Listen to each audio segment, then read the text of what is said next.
Hello, hello, hello. Welcome, everyone. Good evening. It's Thriving Solo Thursday.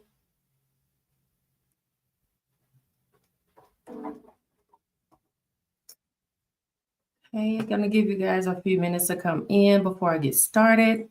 Won't be before you long today, but we are going to be talking about personal growth through hardships.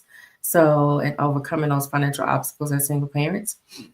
So, definitely come on in so we can dive right in. I'm gonna give a few more seconds or maybe one more minute for people to come in. Let's see here. And for those of you who don't know me, I'm Coach Sheree, the single parent life coach, and I'm a certified life coach. I've been a single parent for almost 25 years now. So, um, yes. So, I'm just going to jump right in. Like I said, tonight's topic is personal growth through hardships, overcoming financial obstacles as a single parent. And I'm just so honored to be here with you today. If you're a single parent navigating financial struggles, I want you to know you're not alone. I do know firsthand how the weight of providing for our children and making ends meet and trying to stay positive in the midst of that. When you're facing financial hardships. But it's really here. The truth is, it's really here to shape us, to not break us. So we're gonna go right on in. I'm also gonna share my personal journey. I'm also going to give you things that you can grow through your financial hardships that'll bring you out to become wise, more confident, and resilient. And so we'll focus on the key four areas: analyzing finances, facing financial reality, minimizing unnecessary expenses, and truly understanding what it means to live within your means. So don't hesitate. Grab a notebook and drop a purple heart in the chat if you're ready, and let's have a real transformative conversation together. So, for me, kind of just want to take a moment and let you know, um, if you ever feel like, no matter how hard you try, the bills they just keep coming.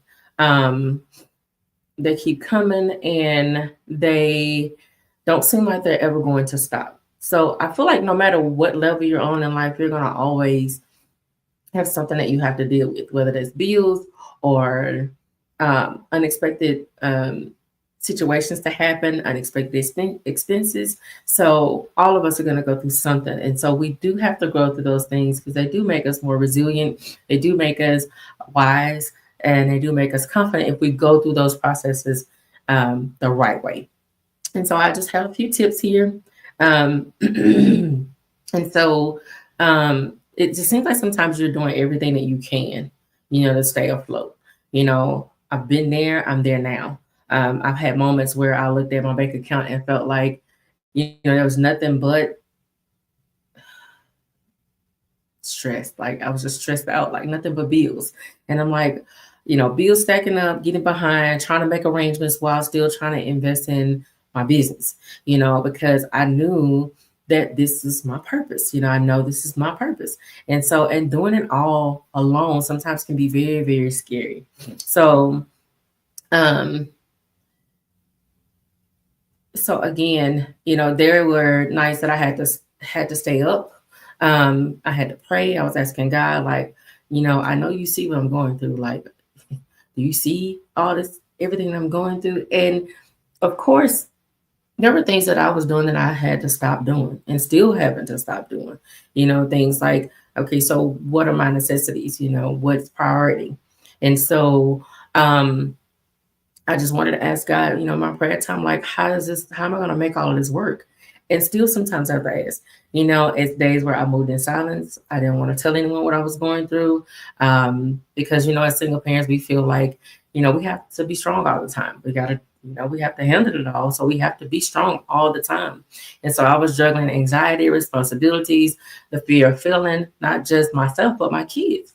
I'm who they depend on. I've shed so many tears and put in sweat and fought through the weight of financial limits. And so, but even in the struggle, I did do one thing. I kept hope in my heart.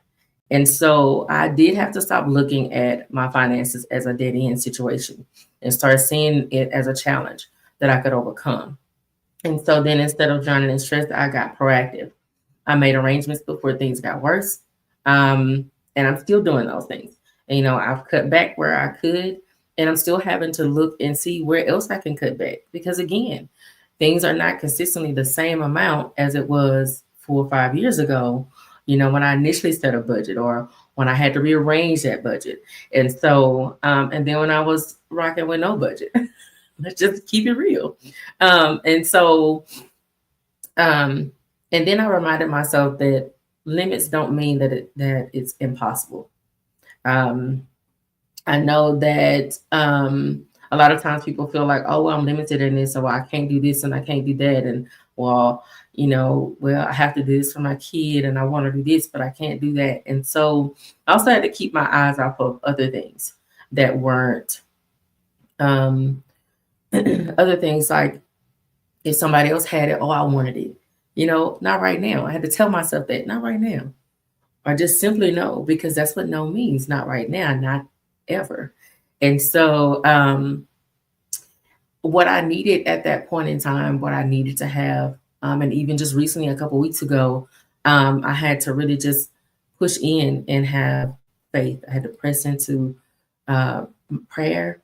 I had to press into God's presence, and I had to really, really dig deep and, do things that I haven't done in a while.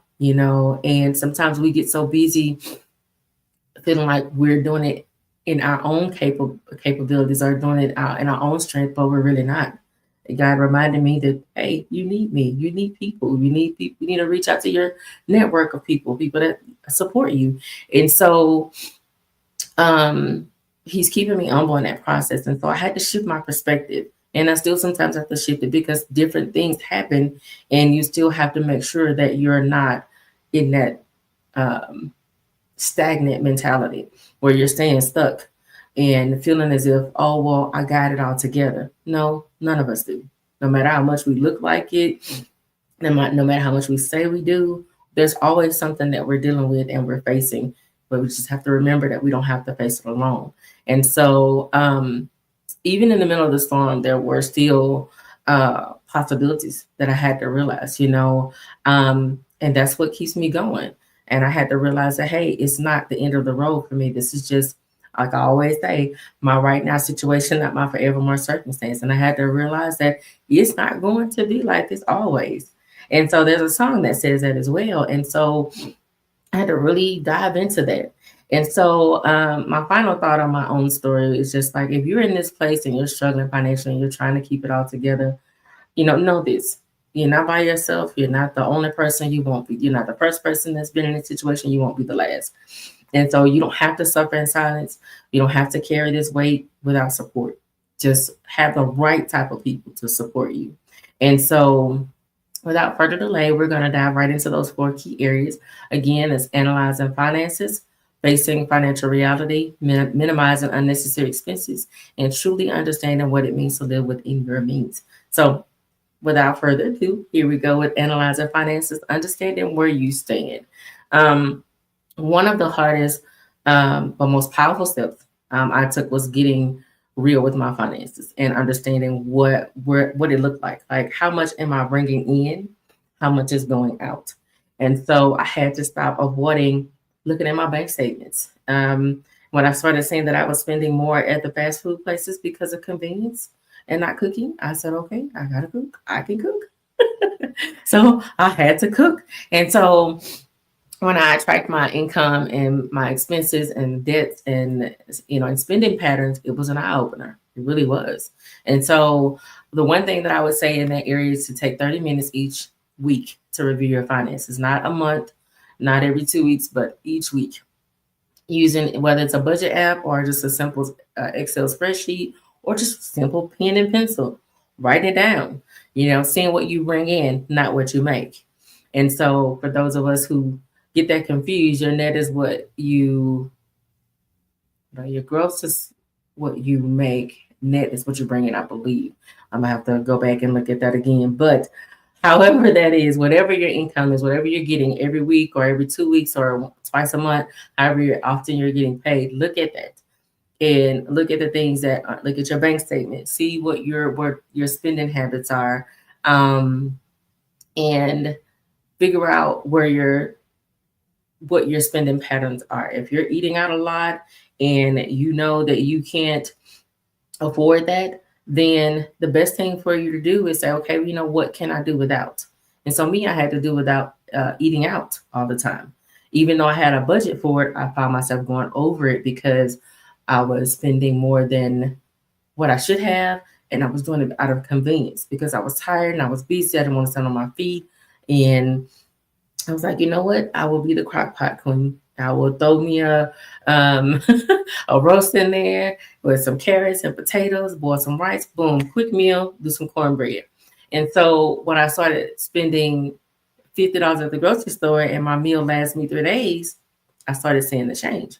And so again, take 30 minutes each week, review your finances, whether that's, like I said, simple pen and paper, an Excel spreadsheet, um, or even just taking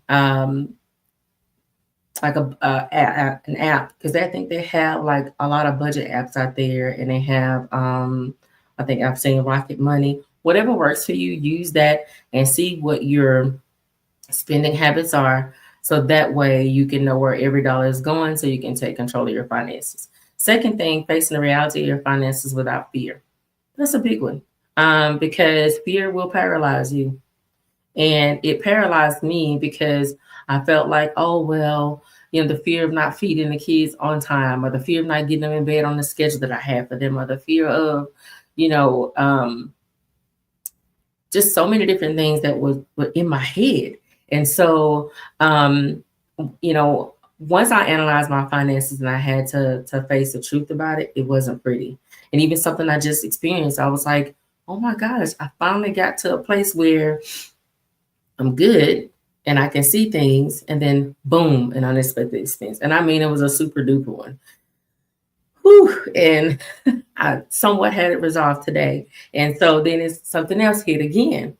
So again, it's just time for me to continue to pray and continue to fast and continue to seek God and not pull away from it, and not just do it just because something has happened. Sometimes things are happening because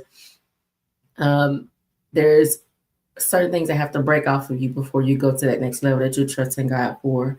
And so, you know, there were times, you know, that I felt overwhelmed, but I realized that ignoring my struggles financially wouldn't make them disappear. Instead, I had to make a plan. And I'm still making a plan. Like I have to recreate that plan every time an unexpected expense happens. So I created a list of my essential expenses versus my non-essential expenses. And so I got clear on absolutely what must be paid first, whether that's rent, mortgage, food, your transportation, if you have car note, truck note, insurance. And then I'd see what the household needs were. And I could see where I could adjust certain things. And so a lot of times these things are not every month, but if you're like me, you want to make sure that you have everything, that you don't run out. And so, again, create that list of your essentials, and when your essentials and then your non-essentials, and then essential expenses and your non-essential expenses, and then see where you can adjust that. Third thing is minimize expenses without sacrificing, um, I guess, like your joy, because I talked about like your self-care routines. I talked about that last week. And sometimes we do certain things that we, you know, with our money for that self care routine, whether that's something fun to go out to the movies, or to go and, you know, at the bar, or if you want to go and have a picnic, or you want to actually go out to eat. And so I had to cut those expenses. And so, of course, it's not fun, but it's necessary. And I had to let go of a lot of things I thought were essential, but really were not. Like, of course, self care, I get a manicure and a pedicure. That was a part of my self care routine, and pretty much the only thing I really did for myself. And so when I had to cut that, I was like, man, I'm gonna have to look at my nails and they looking a hot mess. But I learned to love my natural nails in the process of. And so I'm basically, filing my nails and clipping them. And I mean, I actually love them. Like my kids are like, Mom, your nails are too short and so are so sharp. And so I had to do those things. And now we're not gonna talk about these. Hey Keisha, we're not gonna talk about the whole um thing about the feet. But that's a whole nother subject. Because it's time for a pedicure. Like I'm overdue. So, but again, I had to really sit down and see what was essential and what was non-essential, and keeping a roof over my children's head is essential. Keeping them in a vehicle to ride in is essential. Keeping food on the table, that's essential. Keeping clothes on their backs, that's essential. And if that means I have to sacrifice as a mom, then I'll do just that. And so I learned to love my natural nails, and eventually it's not going to be like this all the time, and I'll be able to go back and get them done because I feel like I'm long overdue, and it's been almost a year. So again, it can, be a little frustrating at first and overwhelming, but it's not like you're going to be in that place. You're making those sacrifices so that you don't have to rob Peter to pay Paul, and you don't have to try to figure out how you're going to get by. That's like one of the worst things, Hey, Lakeisha. And so I had to let go of the things that I thought were essential, but they really weren't. I had to let go of it in my mind because that's where it starts, in your mind. I also had to find creative ways to enjoy life on a budget, to figure out what were some free events that were happening. Of course, again, home cooked meals. And I also had to sit back and say, you know what, let me figure out who kids I can watch and then they can watch mine. Things like that. My kids are older now, but of course, sometimes I still want them to be watched, to be cared for. And so I had to figure out what expenses I had to cut back. And so I'm still doing that. I still have that mindset, but it's something that is necessary. And so an actionable tip is you can try like a no spend challenge. I did that as well. Like I tried to not to eat out for 2 weeks straight. And at first I did not succeed, but I tried it for a week, and then I noticed it was 2 weeks, and then I noticed it was a month, and I was like, oh, okay. And then I noticed maybe within that next month I might have only ate out versus every day. It was probably 4 times a month. So those things you want to congratulate yourself on, because again, change is never easy, but it's necessary, especially when you talk about finances and taking care of your children.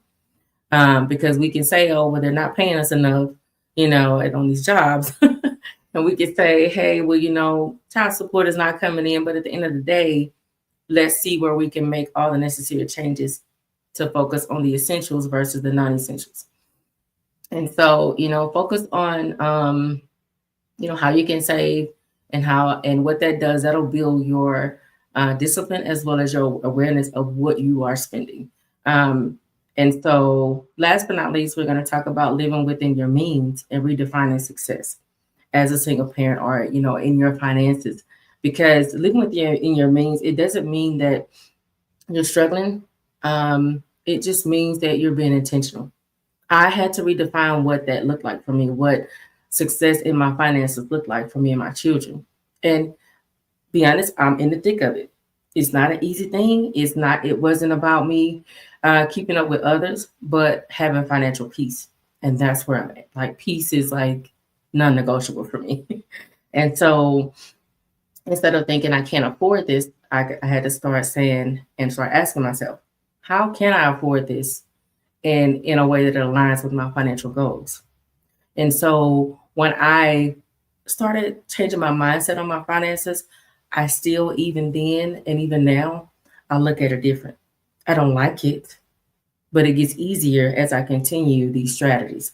And so if you're, just always remember your financial struggles don't define who you are. We are resilient, we have wisdom, and we have the ability to adapt to things as single parents. Every challenge is an opportunity to grow. The more you take control of your finances, the more freedom you'll create for you and your children.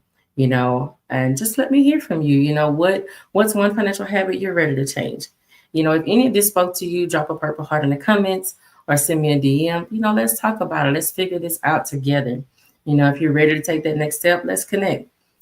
I offer one-on-one coaching sessions and discovery sessions to help you build a financial um, game plan that fits your single parent journey. Now, I don't just offer that for finances, but if you just want to talk about your strength in the struggle, or trying to understand who you are, your identity, whatever that may be, because single parenting isn't just about surviving, it's about learning how to thrive, and even within the limits that you have or that you face.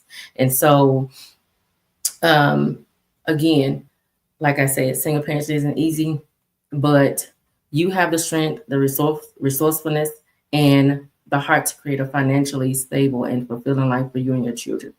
So keep pushing, keep believing, and remember, where you are now is not where you're going to stay. So let's grow together. Thank you so much for showing up today, not just for me, but for yourself. Hope you've learned something. And until next time, stay strong, stay focused, and remain hopeful.